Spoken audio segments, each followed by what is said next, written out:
Broadcasting from Orchard Park, New York, and Boca Raton, Florida, it's the Freight 360 podcast. From freight broker sales tips to sports talk, this podcast is all about helping you grow as a freight broker. We're your hosts, Nate Cross and Benjamin Kowalski. Let's talk freight. Welcome back for a first ever live episode and webinar here for Freight 360. We're have a special guest and a special episode today. Please, if you are, and Steven did say he's in the chat and he said I heard that, but this is our first time ever doing this thing live. So please, if you guys are on YouTube or LinkedIn, use the chat feature, ask us questions. Steven Rui, our intern, can try to moderate that, and we'll keep an eye on it and answer questions as they come through. But we're joined with Mike Abdel from DAT Freight and Analytics today. We've done a lot of work with DAT over the years, and Mike, we'll give you a chance in a moment here to introduce yourself and kind of talk about your role within DAT, because there's really no better person to help us highlight the best ways to utilize a lot of the products that you guys have than the guy that trains people on it. So I guess let's hop right into that, Mike, if you don't mind. Just for those out there who don't know you, which most probably don't. I mean, I don't know how much you're out there on podcasts or whatnot, but give everyone a rundown on who you are and all that good stuff. Thank you. Yeah, my name is Mike Abdel. I've been with DAT for close to 30 years now. So I've got to see the evolution of our products over the last 3 decades. So yeah, I do the training here at DAT for all of our new hires. So I train them on how to train our employees or how to train our customers. And I also do, if you might recognize the voice, I guess, because I do a lot of the videos, the how-to videos that you guys might be watching when you access DAT1 or our other products.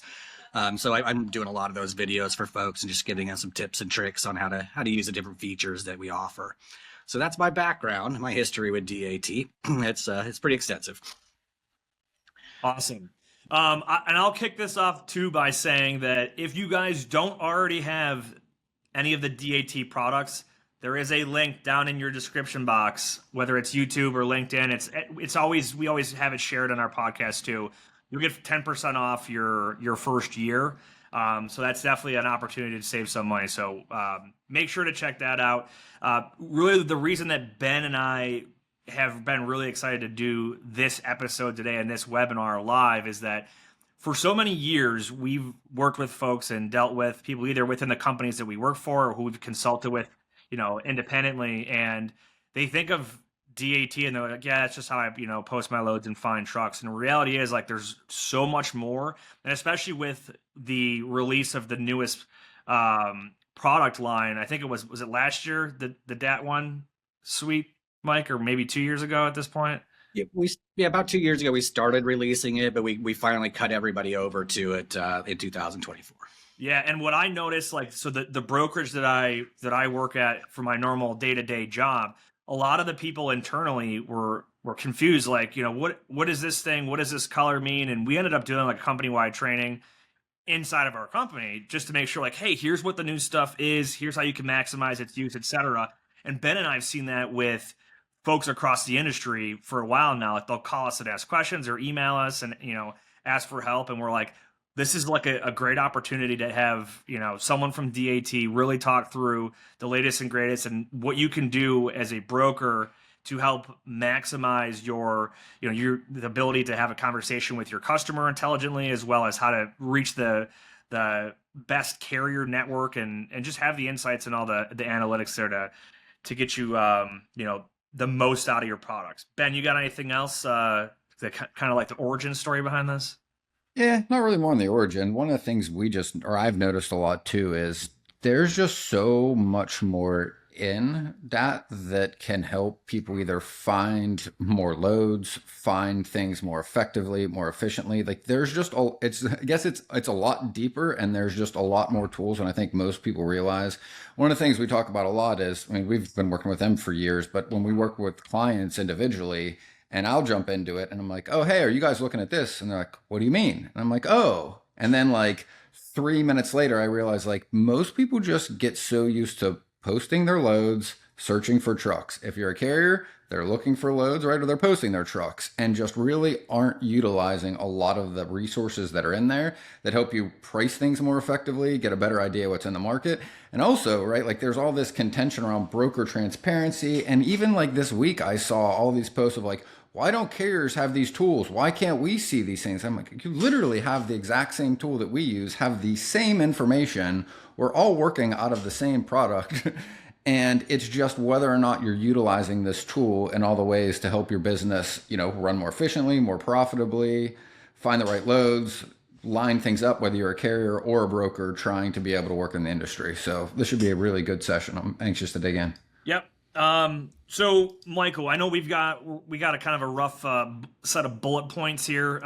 For anyone watching or listening right now, you guys know that Ben and I just kind of keep everything conversational. So we'll try and make this as fun and engaging as possible. But the first thing on our list here that we've got is the company profile with qualification settings. So this is something that perfect. We're going to share our screen here and you guys get a full deep dive in. So take us through, have at it. Ben and I will ask some questions and, clarify, and we'll field any questions that come from the audience. But let's dig right into this. And if you're listening to this as a recording, I'll do my best to explain what you're not able to see right now. But YouTube is your best option. In freight, time is money and efficiency is key. That's where Levity comes in. Imagine automating your email operations to do more with less effort. Levity connects directly to your inboxes, extracting vital information from emails and attachments in real time. It seamlessly integrates with your TMS, empowering you to quote faster, build loads more efficiently, and book more freight in less time.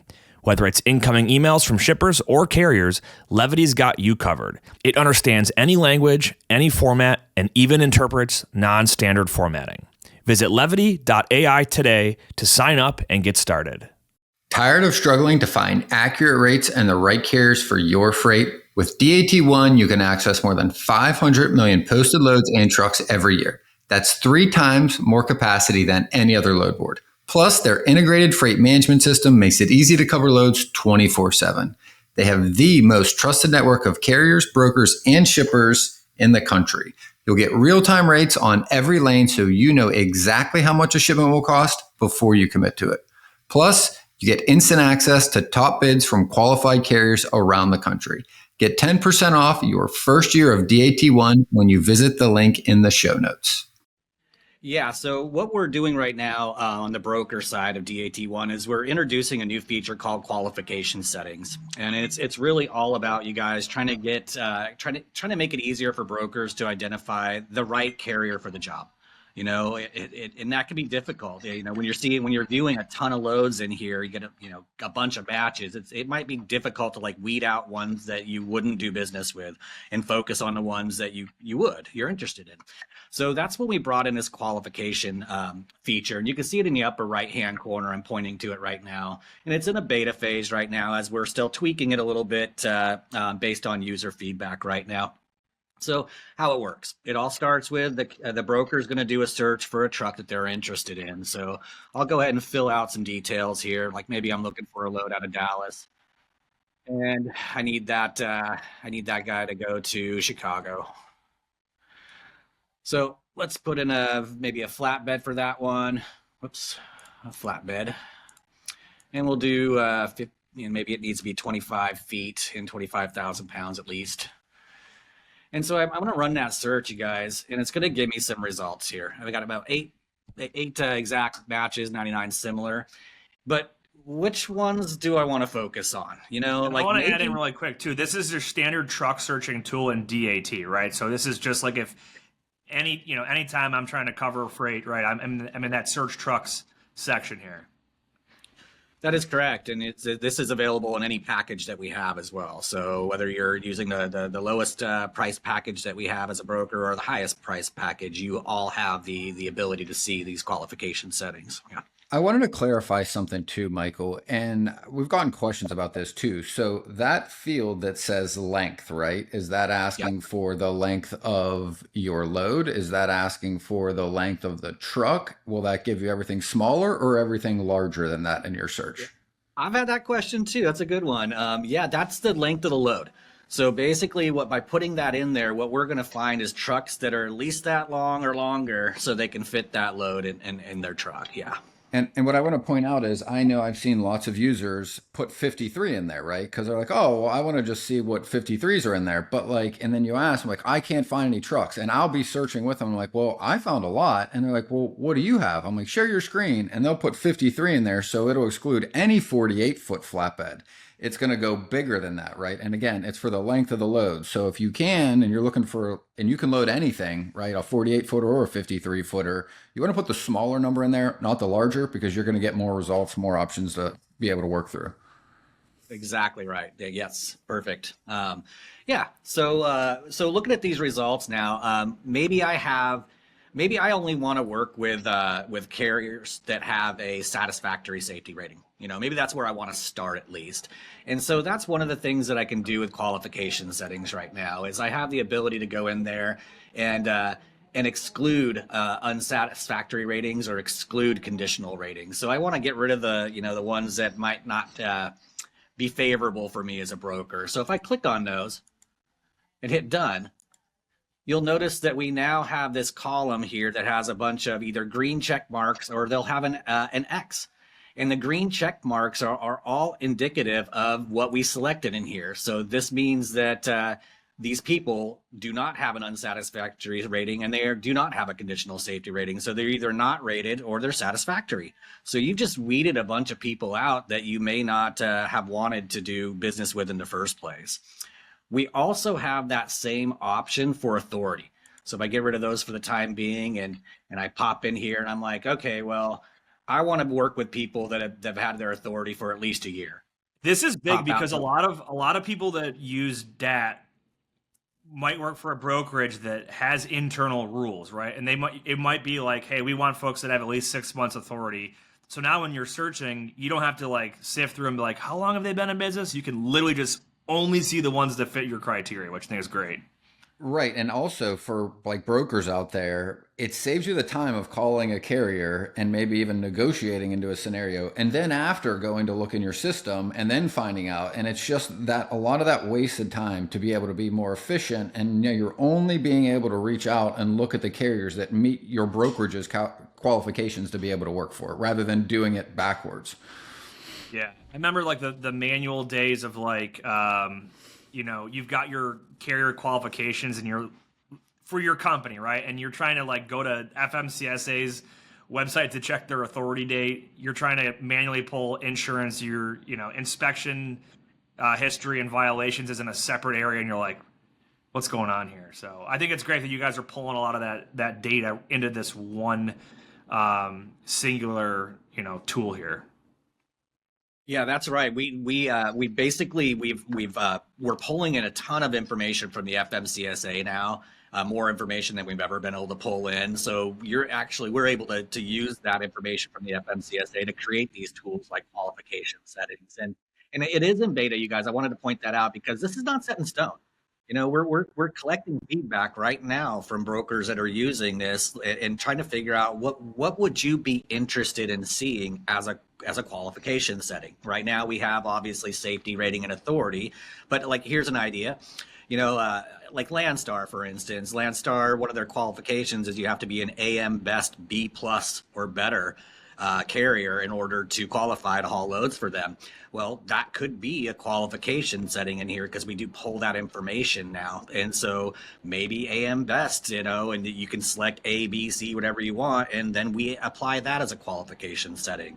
So this is a baby, you guys. It's in its infancy, and we're looking right now for feedback on how to make this even better than it is right now. You know what I would love to see in there? I would love to just be able to see when you click into a carrier, any FMCSA information changes. Basically where it shows when and how long ago it was changed, phone number and email, and then always being able to see the old one and the new one that way. Cause that's one of the big fraud warnings that are, in lots of different places. And one of the things we manually do is anytime that was changed anywhere recently is always go back to the oldest info and see if you're speaking to the same company you think you are, because that is one of the big vulnerabilities in the FMCSA database. Well, let's go off script for a moment here because we actually have something that we're getting there, Ben. So we're not quite there yet, but we're getting there. I think you can see right now. I just clicked on a company name, and it lets me at this point. You get to see some company insights, like if there's any. Whoa, get that back. If there's any authority issues, for instance, or any like they don't have insurance on file, any of issues like that, we're going to pop out right here and kind of give you a warning of sorts of that you might want to look a little closer into this one. And if you do look a little closer into it by clicking view all details, you'll notice that it takes you to this company profile. Yeah, this is great. Now for folks that use the DAT directory or the classic version of the DAT directory, we've had a couple different versions of it over the years. This is a beefed up version of the directory. I would call it directory on steroids, because we're still linking with the FMCSA, but we're not just including our customers anymore. The DAT directory, you could have called it at one time the DAT customer directory, because whether you're a broker, shipper, carrier, you're in there and we were displaying information about you. The company profile right now only has carriers in it. We'll be adding brokers at a later stage, but only has carriers in it right now. And it's not just DAT carriers anymore. These are all carriers with an active MC number are now in this system. So you'll now be able to come here instead of having to rely on going to the FMCSA for the information for carriers that weren't DAT customers. Now you should be able to see those carriers right from within DAT1 and see things from the FMCSA. Now, getting back to what you were talking about, Ben, it would be nice to see, if something's changed. At the top of the screen, if any of this information changed, the phone number, the email address, or the company address, we will show a flag, a little yellow triangle on that one, a warning basically saying this information has recently changed. That stays up there for 30 days. After 30 days, that warning message will go away. So that's awesome. Is that telling you? Go ahead. What I think is great about this is we think about oftentimes as a broker, like you're in a load board for one part of your job, and then you're probably in some carrier vetting platform, whether it's proprietary or a third party, whatever. This is putting it all into one place. So you're not having to like flip screens and all that stuff. So you could see like inspection history, crash history, those changes like you just mentioned, literally in the same place where you're finding like, this is a carrier that has a truck available right now. So it's great. Yeah, and where we've expanded upon it, where we always in a directory, which we would show you the crash history, inspection history. Now we can take an even deeper dive into Safer's website. So we're able to get the actual individual inspection reports, and we're able to display them now. Down to the VIN number and everything, yeah. Yeah, so no violations reported, and you can see that about each one that you clicked on here. So that's, to your point, you don't have to go to the FMCSA. You don't have to go to Safer and click on their SMS to see the inspection details. It's all in here now in one place in your workflow without having to go elsewhere. Have you fallen victim to double brokering, cargo theft, or identity theft? QuickScope stands out as the only load-level fraud protection tool available today. Unlike any other solution on the market, QuickScope is deployed post-agreement between shippers or brokers and carriers. Shippers can rest assured that their cargo remains secure. Brokers can confidently confirm the identity of the individuals on site for pickup, and carriers can trust that they'll receive timely payment. Start your free trial with QuickScope today by visiting them online at quickscope.com. That's QUIKSKOPE.com. Blue Book Services is the resource you need if you're transporting fresh produce or lumber. Their online databases contain thousands of companies throughout the produce and lumber industry supply chains. You can easily search their databases to generate new sales leads. Blue Book's credit ratings help you avoid companies with high credit risk, and their team can help resolve disputed loads. To learn more, go to producebluebook.com or lumberbluebook.com and click Join Today. Yeah. Good stuff. Well, I know the next thing on our list here was market conditions, which I love that one, and I love showing people through how to use it. Ben, do you have anything you want to hit on in the company profile before we move on? No, if you go back though to the one screen to just show everybody I think it'll be helpful for any new users out there to see like what you can see on just the drop downs as well, which is kind of like where you're still here and you click it, it like provides a little more information. And just for anyone out there, like what this is telling them, because we get that question a lot, right? All the way on the left You have age. What that actually means is how long has this truck been posted and been sitting there, right? So oftentimes brokers, a quick way to do this is you sort by age. That way you're not calling a truck that was posted 3 hours ago that's been covered, someone forgot to take down, right? The next common sorting function that at least I use, right, is sorting by deadhead. Which are the trucks that are closest to where my load's picking up if I only have an hour or two? If you got a truck that is 200 miles and your load's got to pick up in an hour, doesn't really help you to try to talk to a carrier that is 2 states away or what have you, right? So those are really quick little tips that I think help you just use this day to day, as well as the top, right? The rate data, right? Like there's a quick insight into what you're looking at. And if you just want to let everybody know, Mike, like what that information is telling them, where that comes from, and that they don't need to go to another place to see the rate view data on this lane when they're looking at it. Yeah, this is, to your point, this is rate view data. And so we're pulling this right from our rate view database. So if you're also, if you have DAT1 and you have rate view, you're going to see that same information in both places. One thing I like to remind people of is how we get our rates, because I like to say that we have I think the most accurate rates out there, and it's because of where we're getting them from. We're actually getting them from the source. So from brokers out there that are paying carriers, we're getting those freight bills. From carriers that are getting paid, we're getting those freight bills. And we get to see those and we get to put them all in a database, and that's how we're getting our averages. So we're not guessing as what the rate is. We're not taking the offer rate out of DAT and saying that's the rate. We're actually taking the rate of the freight bill itself. So very accurate in that sense. And so what you're seeing here on this screen is we're going to give you the spot rate and the contract rate both. So if you're, a broker working with a carrier, we have the spot rate for you, and we'll tell you things like there is fuel included. If you hover over, this is a question I get all the time about rates, is does it include fuel? If you hover over the little information icon, it does tell you how much of this is fuel. So in this case, it looks like 40 cents or 46 cents per mile is fuel. We're also giving you an average. In this case, it's a 3-day average.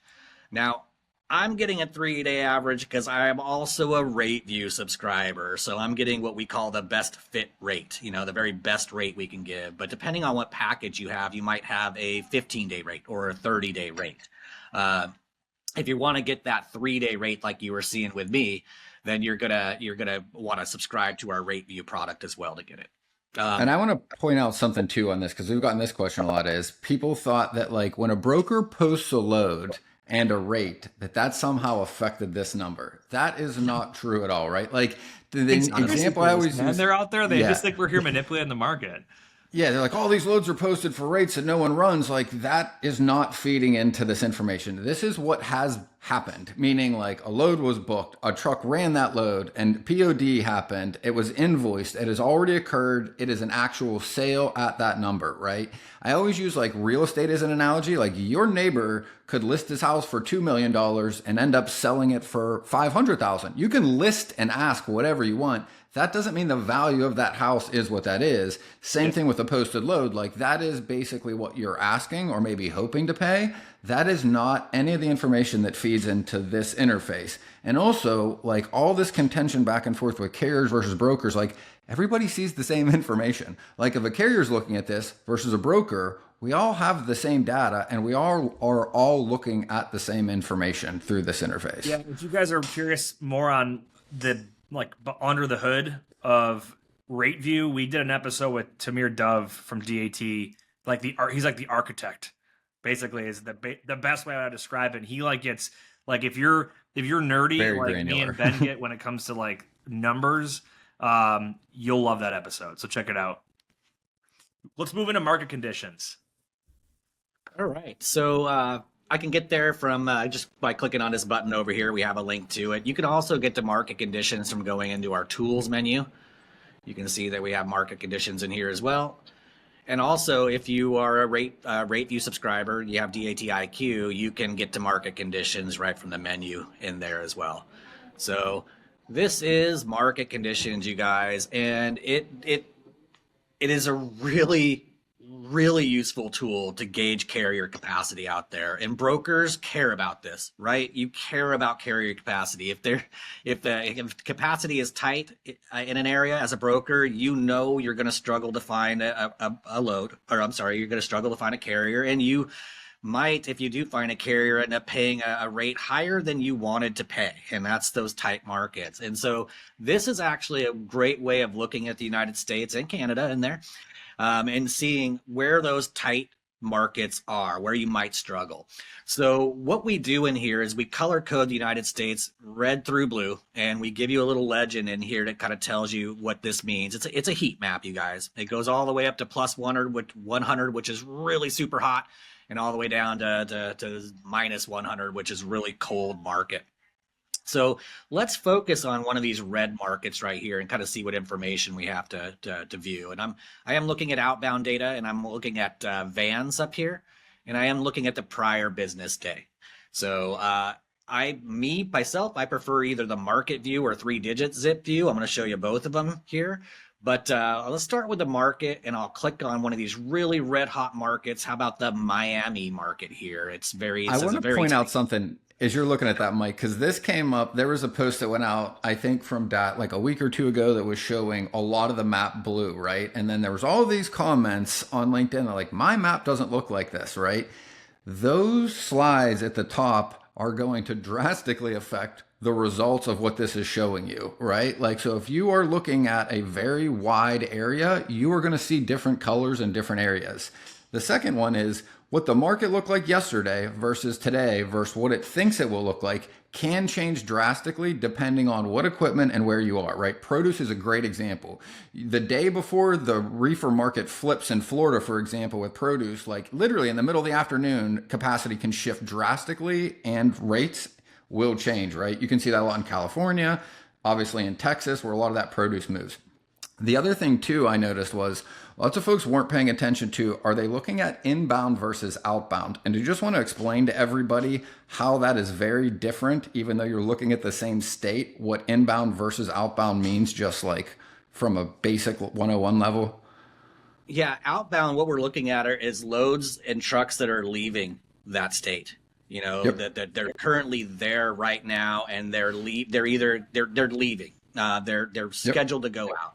Where the inbound is, they're going into that state. So we have loads that are posted that are going to California, for instance, or we have trucks that are posted that have a destination of California, for instance. So that's the difference between inbound and outbound there. I want to hop in here too. Like, this is, I always encourage people, if you're talking, whether if you're newer at brokerage, or maybe you have a newer customer, or maybe there's a new person working at your customer that is not super savvy or well-spoken or versed in freight markets, this is a great thing to be able to talk through with them. You could say, like, let's say they are in Fort Lauderdale, right? We were just talking about the Miami market outbound is tight, right? You can explain to them, well, what does tight mean? Well, what that means is there's way more demand to get dry vans moved out of this market right now than the amount of dry vans that we can see that are in this market. That's why supply and demand, Mr. or Mrs. Customer, that's why we're going to have to pay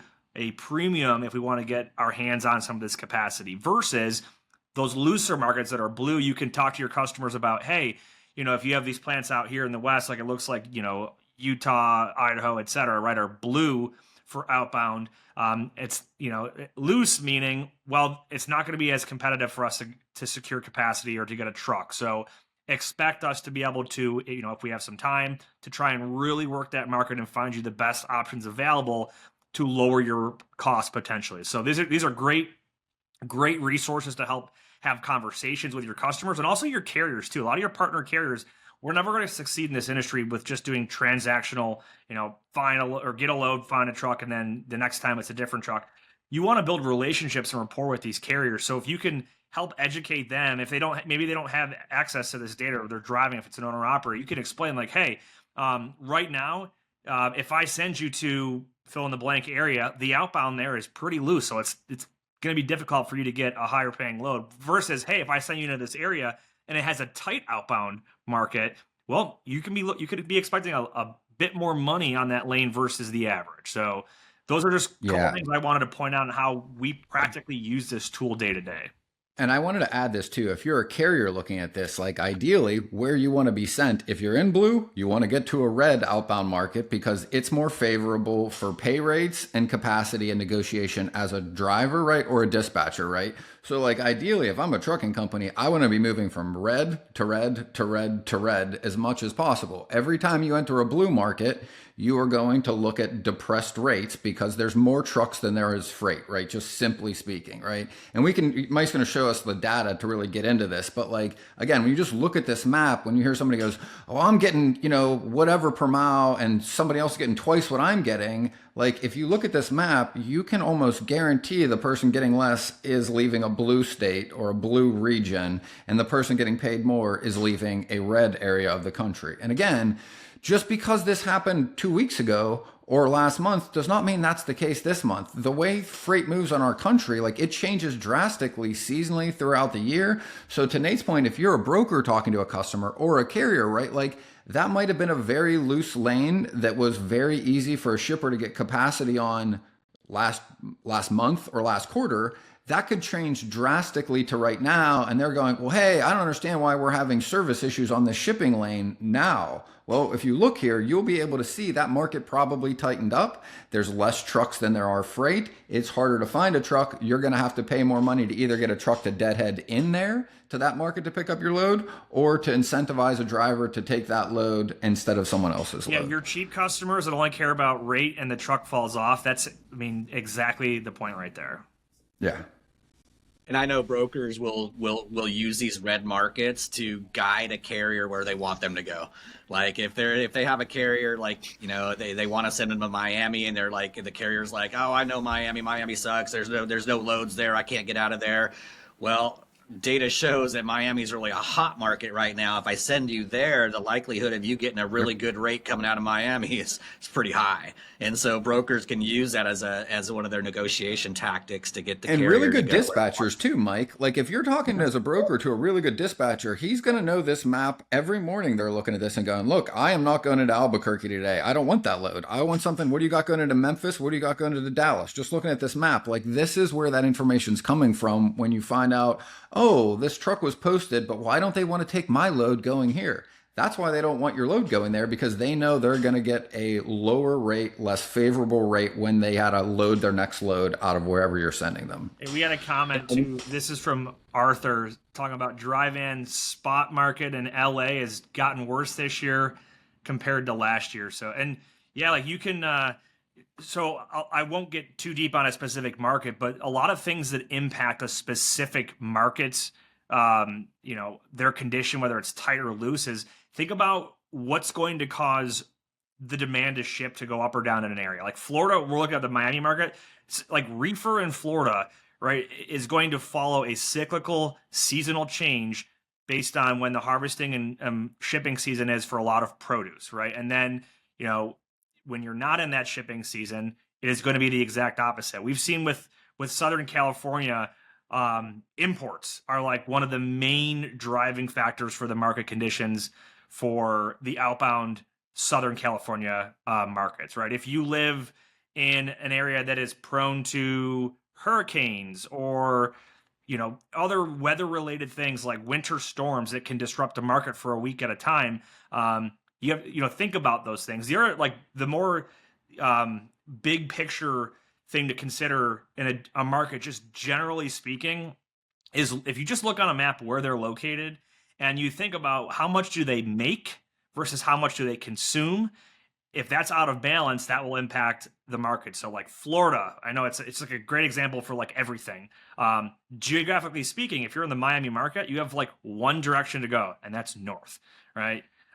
If you think about a city like Boston, Massachusetts, that metro area is a big consumer compared to the amount that it produces. So they typically will be bringing more in than they're shipping outbound. And the same goes with any other location in the United States. If they have an imbalance, think about it like a trade imbalance, right? The amount of importing versus exporting, but it's all domestic. So those things, seasonality of produce, and a lot of commodities have their peak seasons and their valleys and whatnot. And then you've got weather and things of that nature. So this market conditions map will give you a really good pulse read on, current day, previous day. Like, Mike's got on the top of his screen, you can slide these over. You can go 30 days back. You can go, 8-day forecast, and you could zoom in and out of the actual area from the region, state, extended market, all the way down to a 3-digit zip code. So really cool. I recommend, if you guys aren't signed up, again, use the link in the description box or show notes. You get 10% off. And if you do have it, play around with these tools, because a lot of you probably aren't utilizing what you already have. And if you saw that when he just slid that to the prior 8 days, the market changed. Look how much the market changed in a week, right? And everybody thinks like, oh, it takes so long to shift in different areas. Look right around like the corner of Wyoming and South Dakota. Now go to current day, Mike. Watch that red dot right up by, it's blue. So there weren't trucks there, right? Or there was a lot more freight than there are trucks, and that shifted in the past 8 days. And this is how fast the market changes, right? Rates don't often sit and stay there. Kind of like winter storm or something that rolled through there. If I had to guess, it did actually. I think in the past week there was a snowstorm up there, but cool. Some of the data that makes this up. Why does DAT feel like Miami is a tight market right now? Relatively tight market. It's really, look at the load to truck ratio over here. We show a 7.4 load to every one truck ratio right now. And so definitely more loads than, the capacity to haul those loads. We also show you the total numbers down below. So based on yesterday's database postings, we had 1,858 load postings and only 251 truck postings in that area. I want to add into it, right? That doesn't mean that for every one load, there are 7.4 trucks. I'm sorry, for every 7.4 loads that are needed to go, there's one truck. That's the data of postings, right? So a trucking company likely posts the truck once, whereas you might have 3 brokers posting the same load. So you take that into consideration. Like you're typically not going to see a 1.0 load to truck ratio, but you will find in a tight area a much higher number than in a looser area. I just want to clarify that for anyone wondering what that number actually means.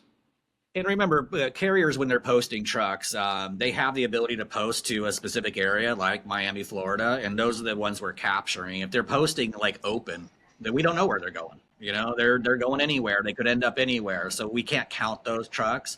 So there could be more trucks in that area than is reflective of this, because this is pulling trucks just, data right from our database yesterday. I was going to click on another market here because I noticed San Antonio was very tight. When I go over there, I can see, the number spiked. 11.5 is the load to truck ratio there. So, and the volume of loads is quite impressive too. So again, if you're a broker, you're going to probably have a more difficult time finding a carrier here. And if you do, expect that they'll probably want to make a little bit more money because they're in demand. And again, not to drill too deep on a single market, that Laredo market is a huge import location in the States with a border crossing there. So think about things like tariffs leading up to tariff dates, right? Those are the types of things that will and seasonality too for like produce coming up from Mexico. But those are the things that will impact a surge in demand compared to like a flat market. So anything else on market conditions? I know we want to hit on the benchmark analytics portion here too. There was one more thing I wanted to show you, and it's just about the different levels that we were talking about. So we do have 3-digit zip too, and so this takes a moment to render. It's got there you go. So it's breaking it down by zip code now. So you're actually seeing individual cities. So like I can go in there and click on this one, and I'm literally looking at the 347 zip code there in Florida and seeing how tight it is. But what I really wanted to point out here, you guys, is the bigger you go out, the less detail you're going to get. So for instance, let me show you state. State here is usually a good one. When I click on state, look how red California looks. It makes it look like, oh, that state is great. As a carrier, I want to get there. As a broker, I'm going to struggle there. But are you really, as a broker, going to struggle there? Because California is a big state. And if I go to market, you'll see that the market's actually, if I'm in the San Francisco market or Stockton market, it's actually loose capacity. So I tell people, the more you drill into it, the more specific you get, the better results you're going to get, the more of an idea. You're going to have a better idea of that actual area if you drill in. So that's my suggestion. It's a sharper tool. Yeah, instead of Yeah. using like a blunt object, right? Like you're really pinpointing where is my driver going to be if you're a dispatcher and trying to figure out what are my chances of getting a decent load out versus, this very wide blunt tool. To your point, like California looks very red. Where in California? It's a pretty big state, right? Yep, that's the point. Yeah.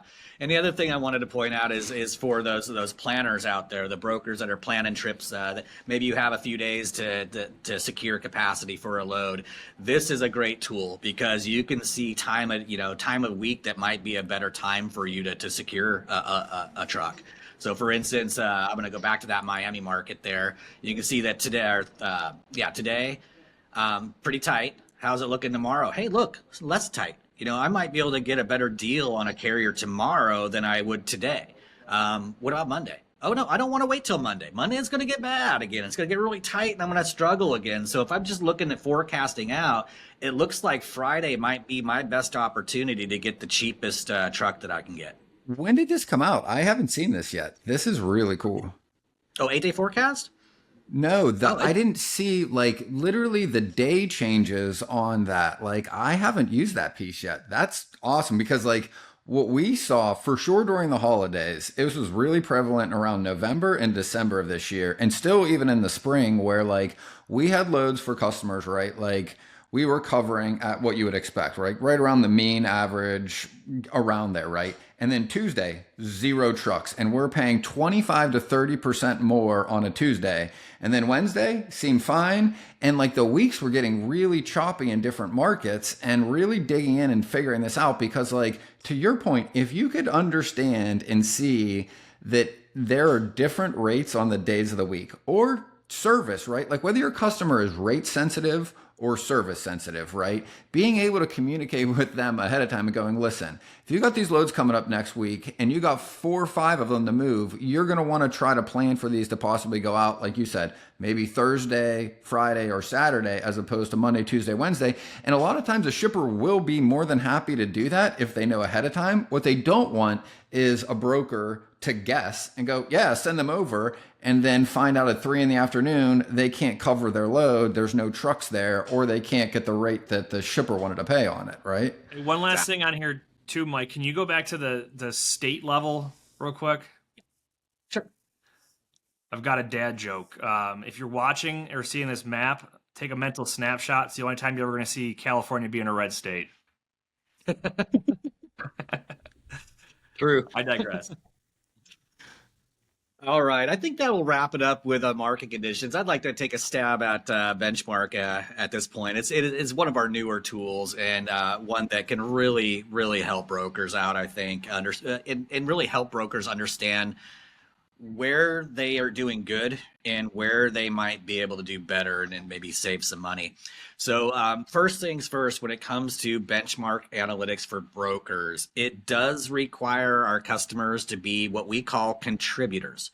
So not only would you subscribe to our rate view, but you would also be a contributor to that, which means you're sending us your data. So Benchmark is all about taking your data and stacking it up against the average broker, everybody else's data. So you get to see how you're doing compared to the average or benchmark of all other brokers out there. So this is a really cool tool to figure out, am I doing good on these lanes, or how am I doing for this customer of mine? Is this customer of mine worth it? Am I losing money on this customer where I'm making money on other customers? It's really giving you all that control to analyze your business in that way.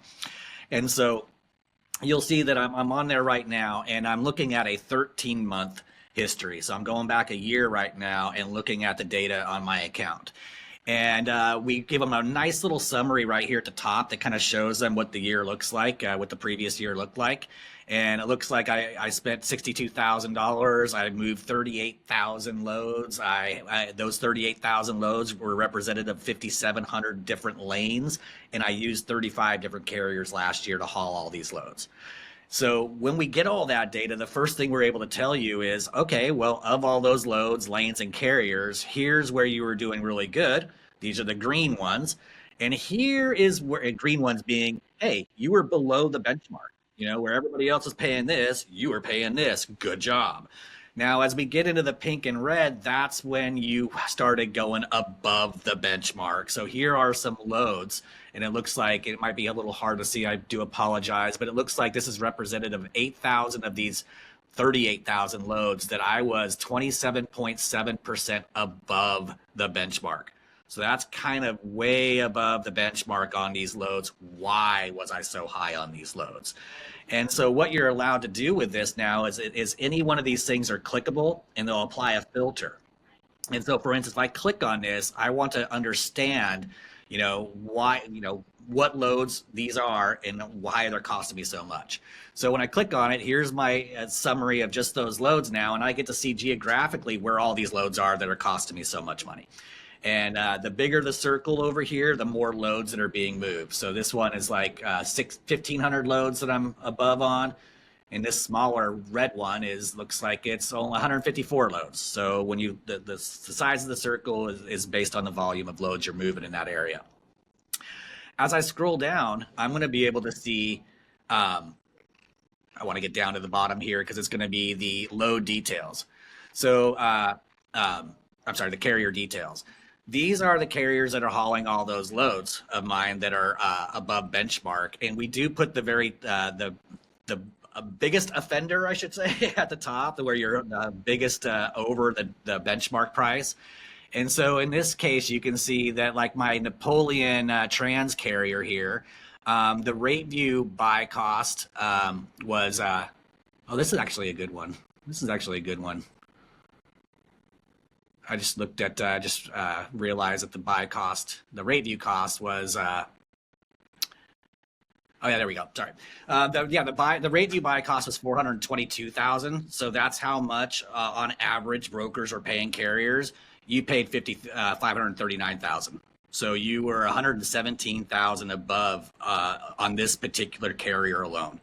Like, so do you have data on like the sample size here of how many contributors or load volume, just roughly, that this is being compared against? Roughly, yeah. I know there are over 1,000 contributors at this point. Brokers, shippers, and carriers alike. We have over 1,000 now. When we first started off RateView, we had, I think, 60-something, 65, maybe 66 brokers and carriers, and now we're over 1,000. And we were only able to give you like a 15-day, 30-day rate. Now we have over 1,000 contributors, and we're able to get all the way down to a 3-day average rate. And our goal is to get it all the way down to a 1-day average. That's hopefully I remember what we can do. when we talked with Tamir, he was mentioning like it was hundreds and hundreds of contributors, which is like way more than I know like FreightWaves has in their tool. And then you have shippers directly too that are some of the contributors in there. So I think it's really cool that you're getting, not just a singular data source, but you're getting like a mix, right? I think he was saying too, like some of them upload them, like they provide their data at different intervals too. Like some might be every 2 days, some might be weekly, or whatever. So you're getting a really good mix of different sources and frequency. So it kind of like spreads out. That way you're not over biased in one area, I guess. It's good. Yeah, and our goal is with contributors, we like it's preferable that they're set up with a TMS. A lot of TMSs have an integration tool with us that allows reads it directly, the broker to automatically transmit those freight bills to us at the end of the day. So it's hands off in that sense. Yeah, it's a very automated process. But in this view, it looks like I've identified a carrier that's costing me a lot of money, and if I clicked on that carrier, it's going to apply a filter to it. So now I'm looking at the carrier, the loads, the lanes that this carrier is hauling for me. So I can see, for instance, Charlotte, North Carolina to Houston, I'm paying about $6,000 more than I should be paying based on the benchmark rates over here. This is a great. So, I want to hop in right here. Like Ben, we talk about having an annual review of your customers, right? Think about the same thing with your partner carriers. If you can have a discussion about upcoming, projects or bids that you're looking to work on with them potentially, you can have that honest, transparent conversation of like, hey, we know that we paid you guys well above market rate last year. We value your service and we value all this, but it gives you that objective level of data to know that, like, am I willing to pay above market rate based on the service and the consistency that that carrier provides to me? And the answer might be yes.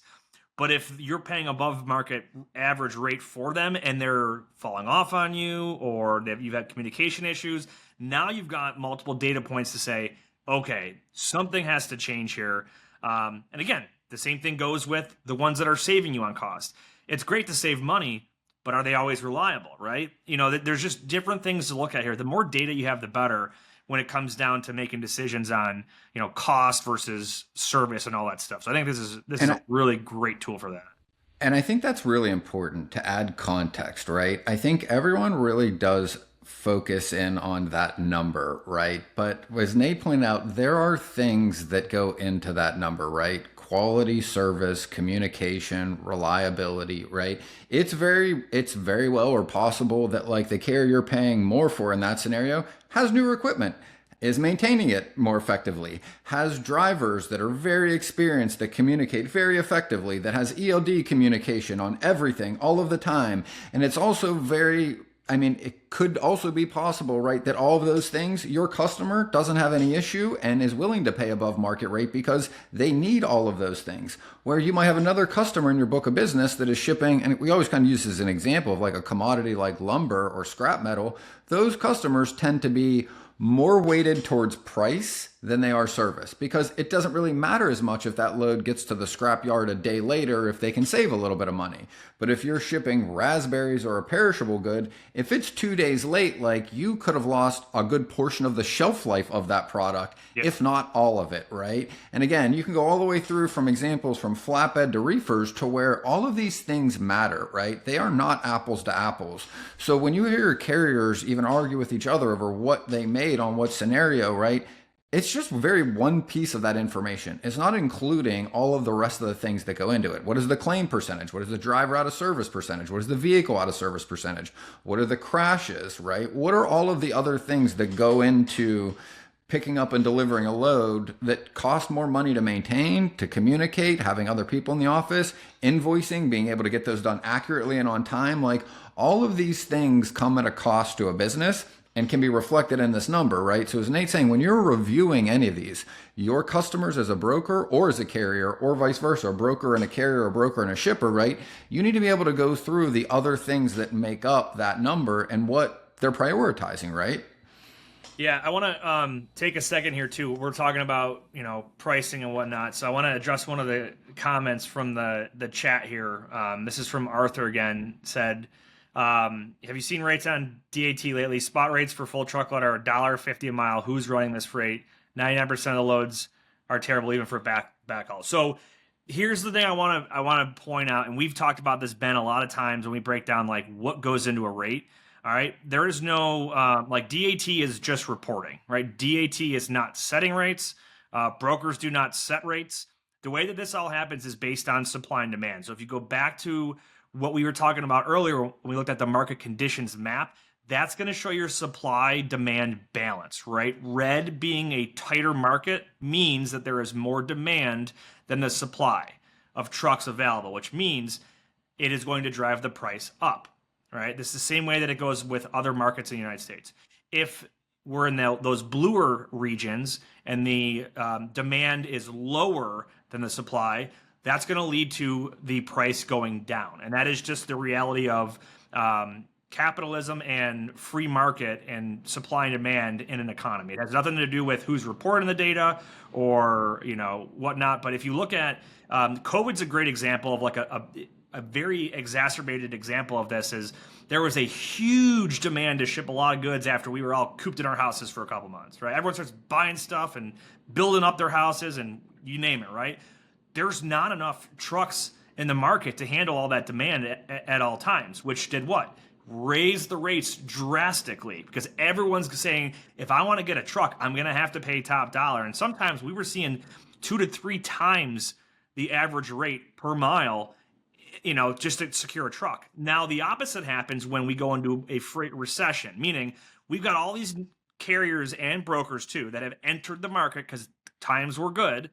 And now all of a sudden you turn the spigot off for the most part for all that freight that's moving, whether it's interest rates are up, so companies are producing less, people have less available extra money, so they're buying less things, right? Whatever the case might be, there's less demand to ship, but still all these trucks out there. So the rates go down, right? And then until you get to an equilibrium, you're going to see that happen. And it's not that anybody is taking advantage of everybody else. It's just that's how the market is when it's high and when it's low.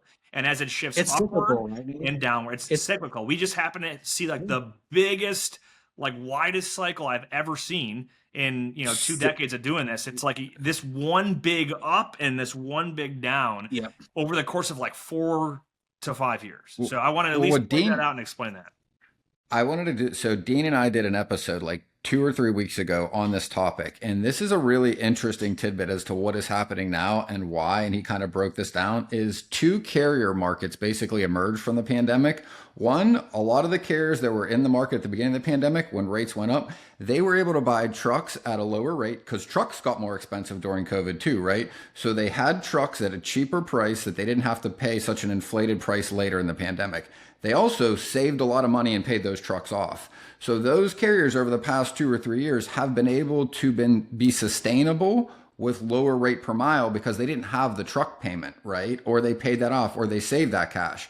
The carriers that entered the market at the end of COVID that paid 2 or 3 times the truck price of the carriers that did before the pandemic have bigger truck bills. Yep. And they're financed. And those are the ones that are able and need to be able to make more money per mile than the other ones because they paid higher equipment costs, right?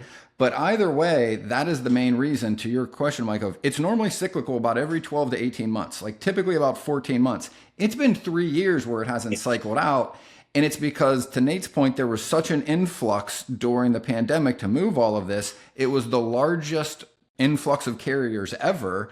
And then a lot of them made enough money that they were able to stay in business longer than they normally would have with depressed rates. But depressed rates are just less freight to move. Nobody's manipulating it. It's not anybody taking something or misleading anyone. At the end of the day, what a rate is what a company's willing to pay and what another company's willing to perform that work for. At the end of the day, if every carrier in the country said, I won't take a load for less than $2 a mile, tomorrow you would see a floor at $2 a mile. Because none of the freight would move until the next day, and all the shippers would be like, okay, it is what it is.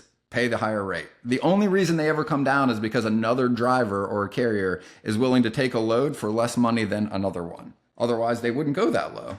Yeah, and the same thing goes too with like if a guy or a girl driving a truck wants to get to a certain location, like let's say we use the example like they want to get home for their kid's birthday or their kid's sports game, right? And it's a backhaul for them. That is why on a micro level, you might get a lane. It might be cheaper to get a truck. And it's that one-off or those two one-off situations where you just happen to find the right carrier at the right time in the right place versus on a macro level, here's how a certain market looks. So very good points there. Michael, you got anything else to add in on this? I did. First of all, I've 100% seen that same cycle. You guys, I've seen it numerous times here at DAT over the years I've been here. This is by far the longest cycle I've ever seen. So totally agree with you guys. I've seen the same thing over here. One more thing I wanted to add about our rates though, because I've had this, I've talked to carriers too, that I've had that carrier call me up and say, DAT, how can you set the rate this low? And I gotta tell that person, first of all, hey, we're not setting the rate. Believe it or not, the carrier, you're the one that's setting the rate when you guys agree to these lower rates, to what you were just saying. So one thing I wanted to point out, though, just so people understand a little bit more about our rate calculations. I told you already, we're getting all these freight bills in, right? Every single day, we're getting tons of freight bills in.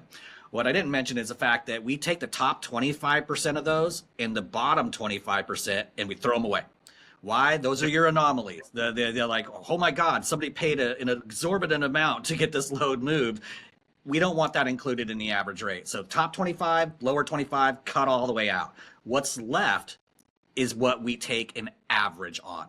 And so that right there, being the fact that we're weeding out anomalies, high and low, and we're basing it off the freight bill itself, you got yourself one accurate rate. So when $1.50 is the rate out there, that's what carriers are taking right now. And we always tell people too, like if you were, I know we're not looking at rate view in detail today, and we've done it on other episodes of the show, but you'll see that median, that's your 50th percentile. And then you'll see your high and your low. That's your 75th and 25th percentile. Like you said, Mike, half the data is not even included in there, right? So you have a pretty good bucket of data that's being displayed and synthesized for the customer.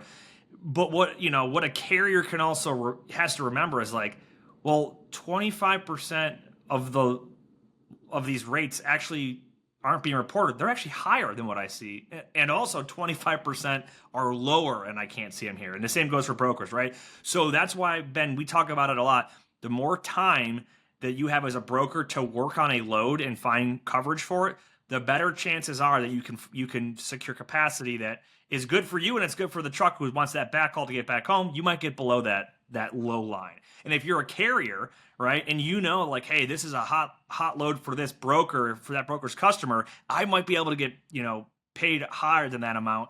Because ultimately the customer is the one that has to decide, is it worth me paying higher amount to get it moved? So, again, this is data. It's not anyone's opinion. It is just the truth. This is just the actual facts here that are being displayed.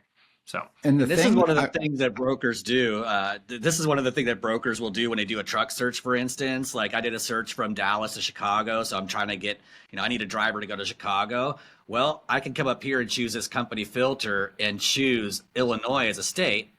And what that's going to do is it's going to leave only carriers that are based in Illinois on my list. There might not be any right now, but if I hit that, then yeah, there we go. There's 3 carriers that live in Illinois that I might just be able to drive the cost down a wee bit because they're trying to get home. And here's what we don't see if you didn't do that is like their destination says anywhere. So they didn't blatantly say, I want to go to Illinois, but we know you're domiciled in Illinois and that's home for you. So that's like kind of like the, behind the scenes, you can kind of make an assumption at the, the intent behind them, what they're going to be preferring. So really good. The other thing too. Go ahead. I just wanted to add the example, right, for anyone out there, like of a situation where you end up paying way above it and it's excluded. Everyone thinks of the ones below, right? When I worked at a large brokerage, like you call it like Fallout Friday, because late in the afternoon, right, if you had any trucks to pick up, right, that were paying at median, all of a sudden they're broke down and they don't answer the phone or they're canceling the load. And then you go to recover that load to find another truck because your shipper's got to pick up that load by, call it 5 or 6 o'clock on a Friday. It can't sit there over the weekend. And you were paying $1,500 above what you expected to pay or had that other truck booked earlier in the morning, right? Because again, like the shorter the time frame, to Nate's point, the less carriers that are close enough that meet your requirements that can pick it up, they know that they are going to ask for a premium. And as a broker or a shipper, you're going to pay it, right? So those are also examples of the other end where these are excluded because like what it's supposed to tell you is this is what you're most likely to pay on like a standard shipment, right? If it's oversized, if it's overweight, if it has very specific requirements, you're probably going to be over that number. Or on the other end, depending on how easy it is to move, how flexible those things are. Yeah, that's huge. Well, awesome. Appreciate everyone that was interacting with us too. Yeah, someone added in LaneMakers is great too. We didn't really hit on it today. Really cool tool. I highly suggest you guys check out. You can actually see not just what trucks a carrier's posting, but what lanes they're searching for freight in. So that's a really cool one that I really like.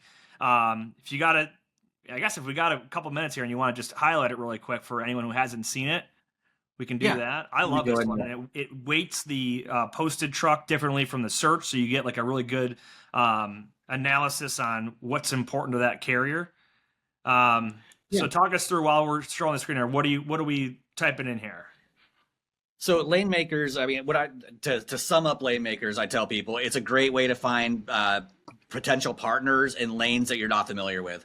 Like one of the things that you might find in benchmark analytics when you're looking at it is like, this lane is killing me. The carrier that I'm using is like way overcharging me. I can tell because it's way over the benchmark.